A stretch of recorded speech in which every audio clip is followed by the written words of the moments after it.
Hey everybody, just hopping on here. I've been away for a little while, working on some things. Took part in a CrossFit competition, but I want to get back at it, especially now that things are starting to open up. I know it doesn't seem like it, but if you look at the economic numbers, things are picking up across the country.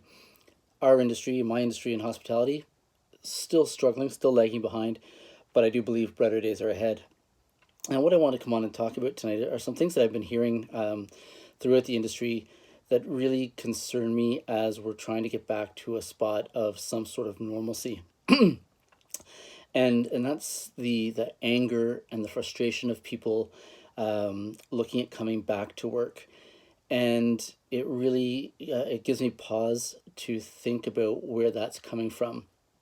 Um, when we look back to last year, um, everyone everyone in the industry was pretty much laid off or moved along, and I choose to believe that those weren't personal decisions. Those were business based decisions. Whether you were in a restaurant, whether you were in a hotel, whether you were in retail, there was no business to be had, and decisions had to be made.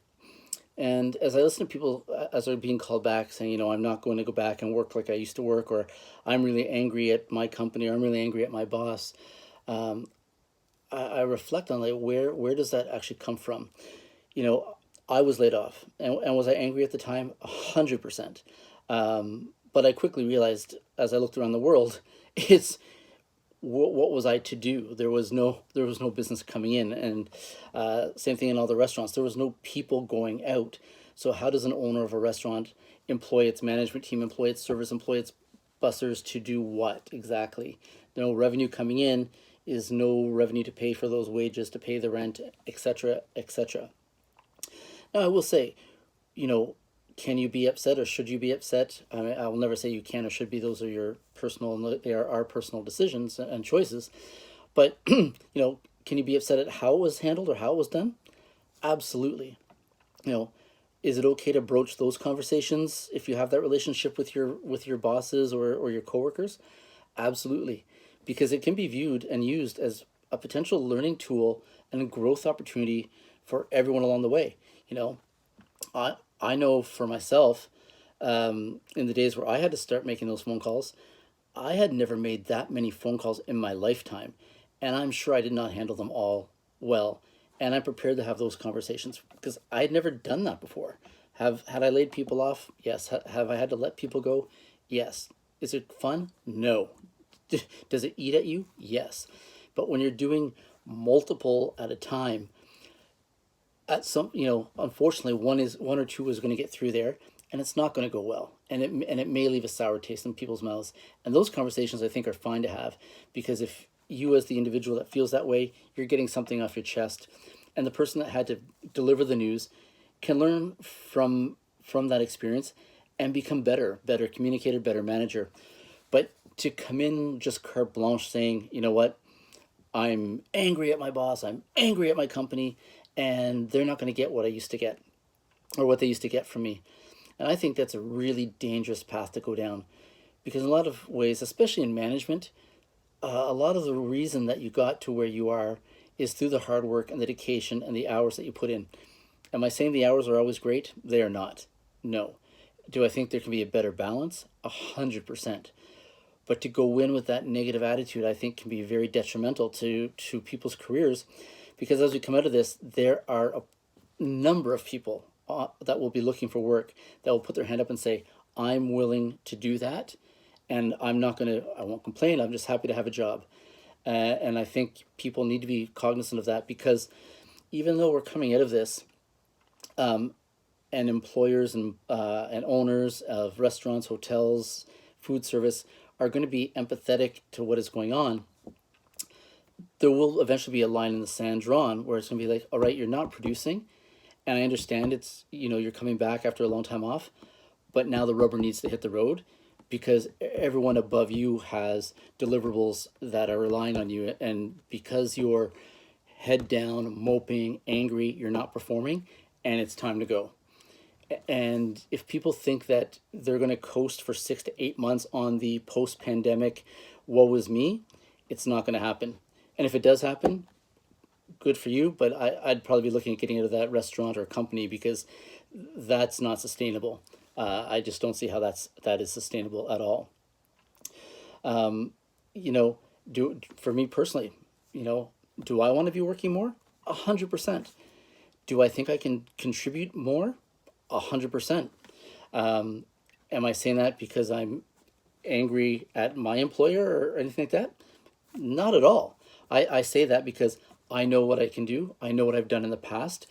Sadly, I haven't been with my present company long enough to show them all those things. So when I come back, it's incumbent on me not just to show, you know, my creative business mind of F&B, but the stuff I've learned along the way, just in business as a whole, that I can do multiple things and be a contributing factor to help the growth across the board, whether that's in sales, whether that's you know, in food and beverage, whether that's in guest interactions, whether that's in, you know, whatever.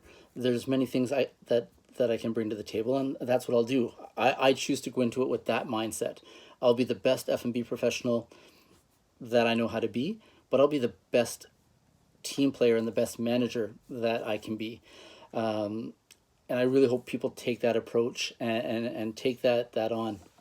You know, you know, I'm also hearing people say that, you know, it's easier for other people because, you know, they've been working all this time. You know, so they're working, they're making money, and you know, life is great. And I at first when I heard this was going back like 8 months ago, maybe even 6 months ago. So the pandemic was well into its thing, and I really thought about that, and I was like, well, yeah, okay, but let's look at the flip side of that. The people that are still working, especially in our industry. You know, when I look at a restaurant, who would work? The owner, maybe a chef, maybe one bartender server for the takeout business. If the restaurant is owned by someone who owns multiple restaurants or owned by a corporation, your general manager of the restaurant, a chef, maybe a bartender or a server, they're switching their days to, you know, maximize productivity, and people have some hours. But that's really it. And then I look in a hotel environment. Well, who do you really need? Because, you know, the days of hotels being owned by hotel companies are gone, right? Most of them all have, even under different flags, whether it's Accor, Marriott, Holiday, whatever. They all have individual owners for the most part. Some owners might own a few different, but so what do you need there? Well, you need a general manager. So why? Well, that's going to be your conduit to the owner in your marketplace, right? Sometimes the owner's not there. So this is what's going on in market A. This is what the government's telling us in terms of lockdowns, shutdowns, what can be open, what can be closed. Going through the finances as you're going through your day-to-day operations. You need someone in finance. You know, not every hotel has a financial controller, but you need to have someone there that's forecasting, reforecasting, looking at the budget, looking at the numbers, trying to set the guidelines or setting the base of what the new normal is going to look like. You know, someone who's going through paying all the payables that may have accrued during the pandemic, where everyone just disappeared. Well, there was a stack of invoices left behind that needs to be paid because the people on the back end, they want their money so they can keep their business going. Human resources. People say, well, why human resources? Well, imagine how many people feel like you and I have felt that need someone to talk to. Do I still have benefits? When can I come back to work? Who's working? Why are they working? Just a friendly ear to talk to. All that's really important. So you have to have that conduit. And someone in sales, you know, because at the end of the day, especially in a hotel environment, like picture that, people aren't just coming back to work. You need people out there selling your properties to put heads in beds, and those heads in beds generate front office work, generate stewarding work, generate kitchen work, generate server work, generate houseman work, housekeeping work.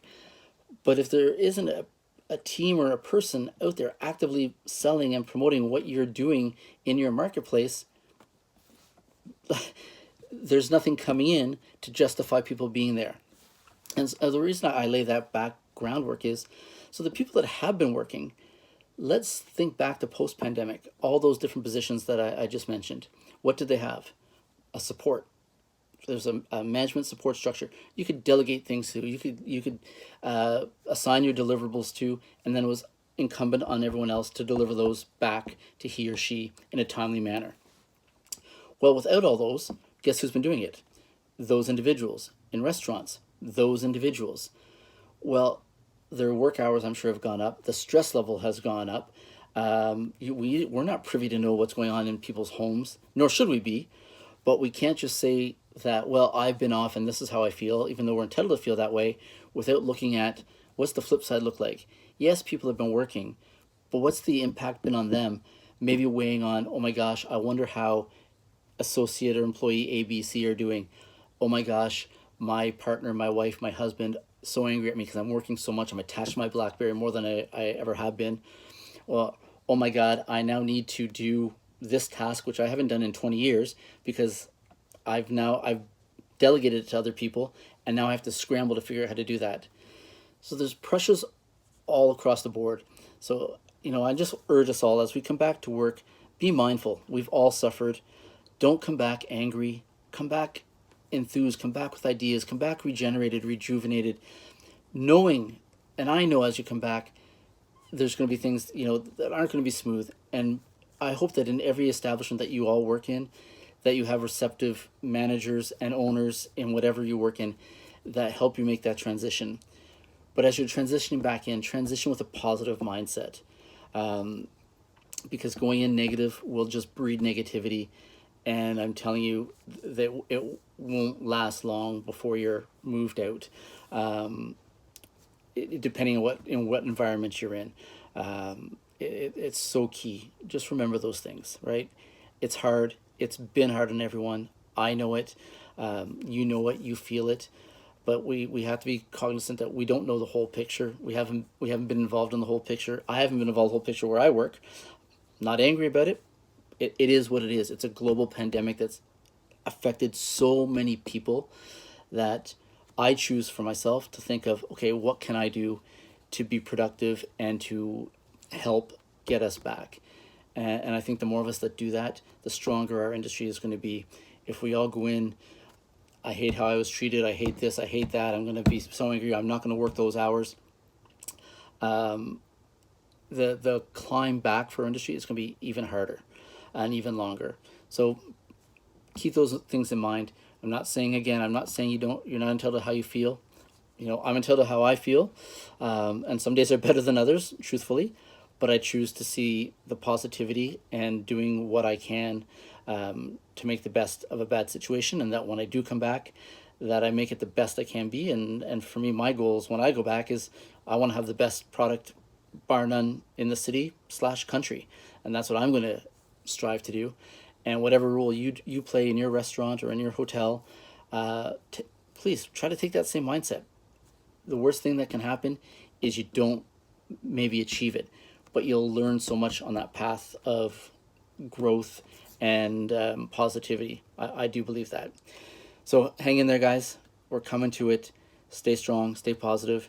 And again, like I always say, these are strictly my thoughts. I don't speak for anyone who I work for. I speak for myself, and I speak honestly to you, and I hope you appreciate it. Let's get back to some wine here in the next couple days, and stay safe, everyone. Talk to you soon.